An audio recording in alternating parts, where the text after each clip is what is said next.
Okay, welcome back, everybody. Could you please have a warm round of applause for Jeremy Harte, who will be talking to you about arrow sharpening marks.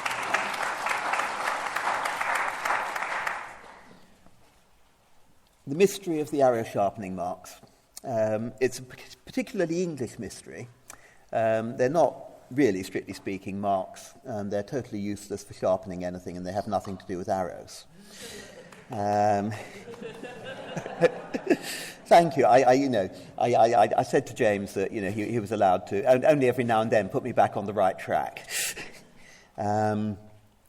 They are found on a stretch of predominantly churches, but also secular buildings. They are found stretching across England and Wales into Scotland.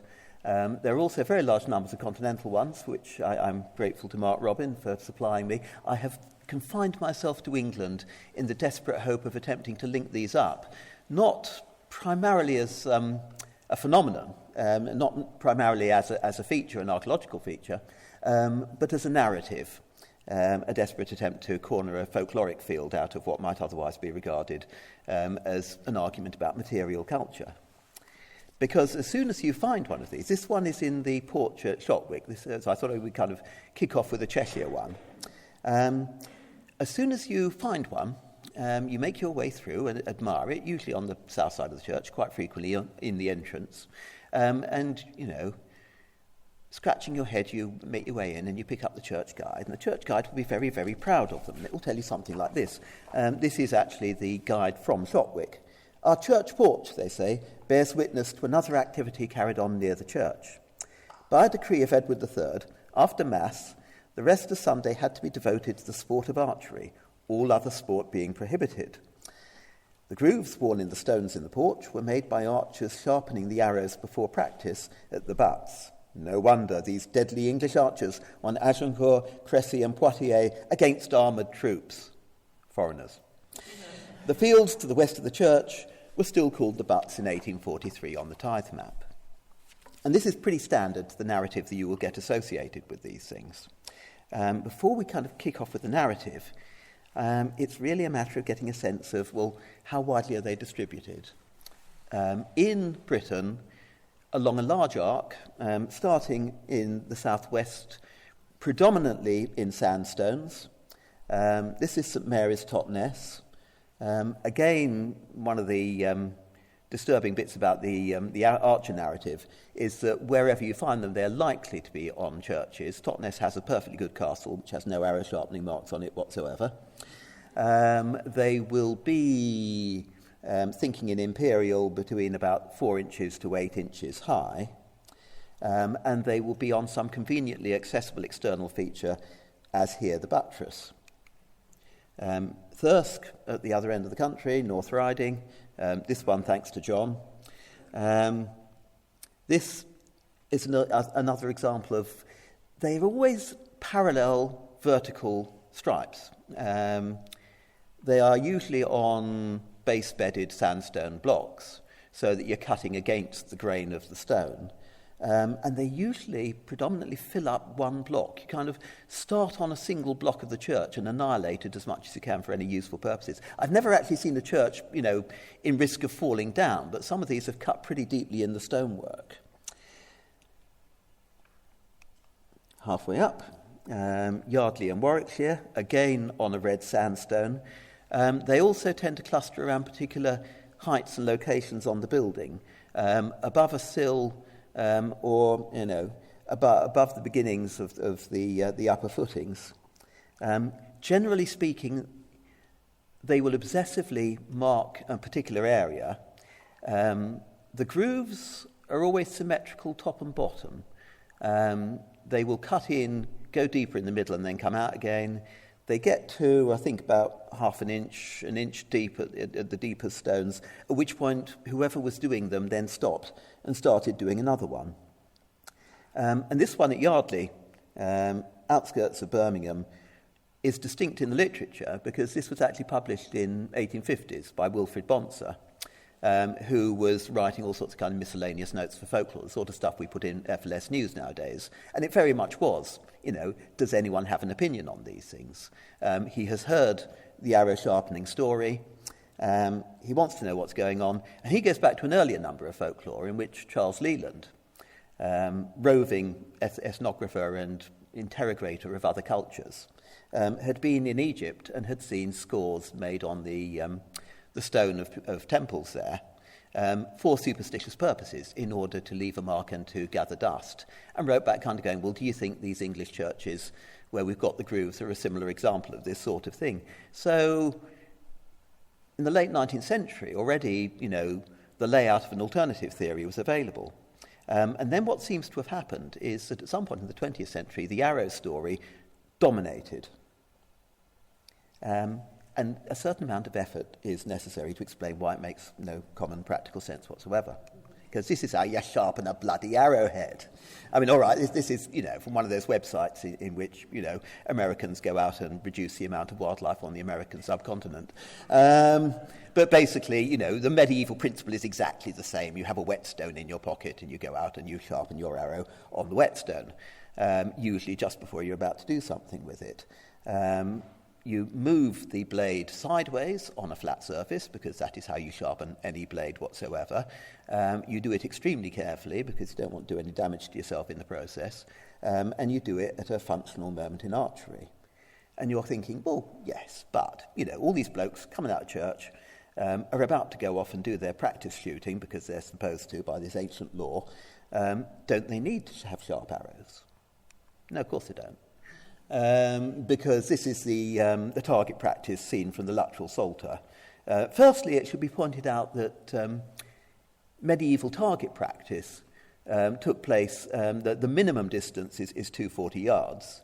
The maximum is a terrifying 480, which virtually nobody these days can shoot because you actually have to be brought up from the age of 12 and adjust your bone structure before you can, pull that kind of weight and send it. And you also have to know all sorts of things about arrows that will make them. So for straightforward practical purposes, you're still looking at a 240 unbroken length of flat grass, grazed, obviously, by something that crops the grass down low enough so that you can find your arrows when they're sticking up in it.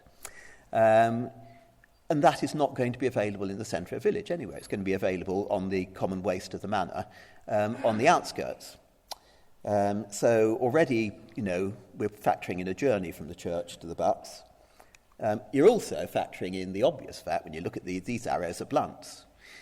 If you are training people who cannot shoot to fire arrows around, particularly in large numbers after drinks on Sunday, you do not want them, firstly, you don't want them firing anything too sharp. Secondly, it will lose all its sharpness after it's hit the butts anyway. Thirdly, you don't want something to go straight through the target and out the other side.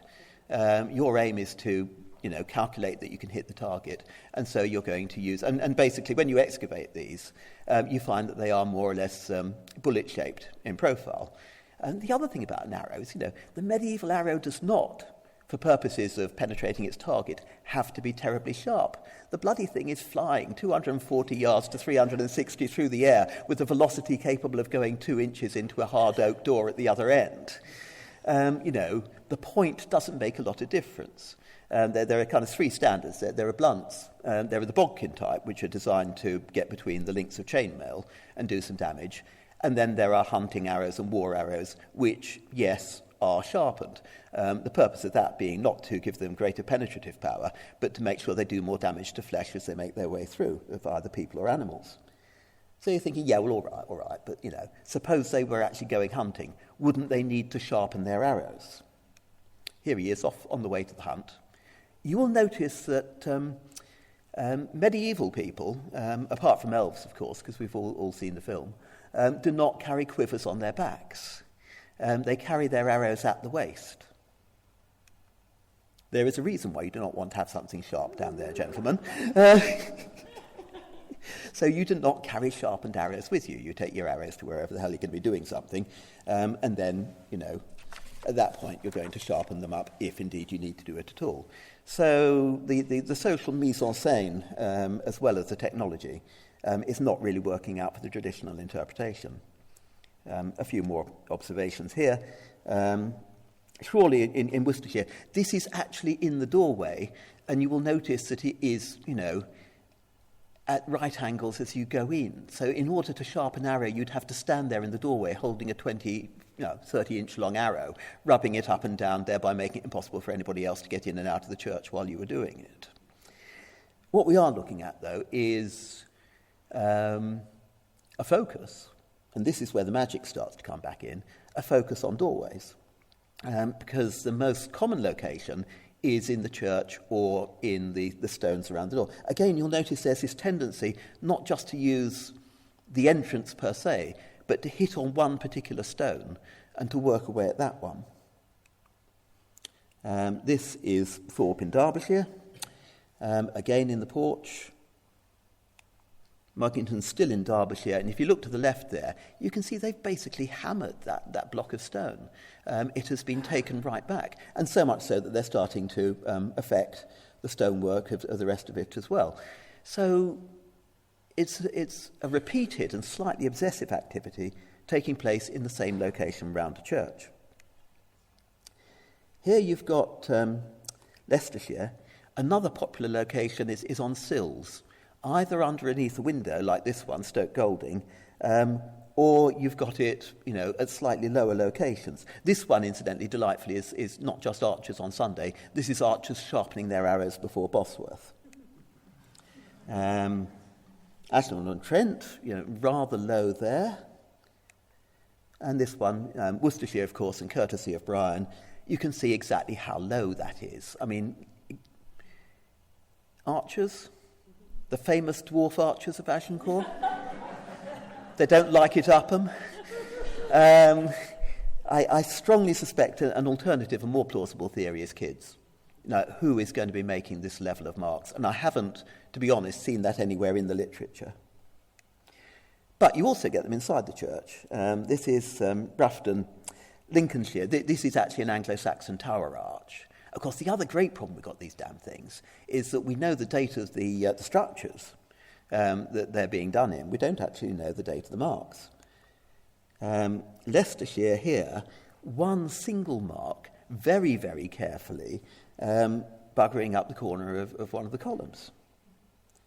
And this one from John, not quite classic arrow sharpening marks, but definitely, vertical slices taken out of a tomb in Westmoreland. And you're kind of thinking, who is going to do this sort of stuff?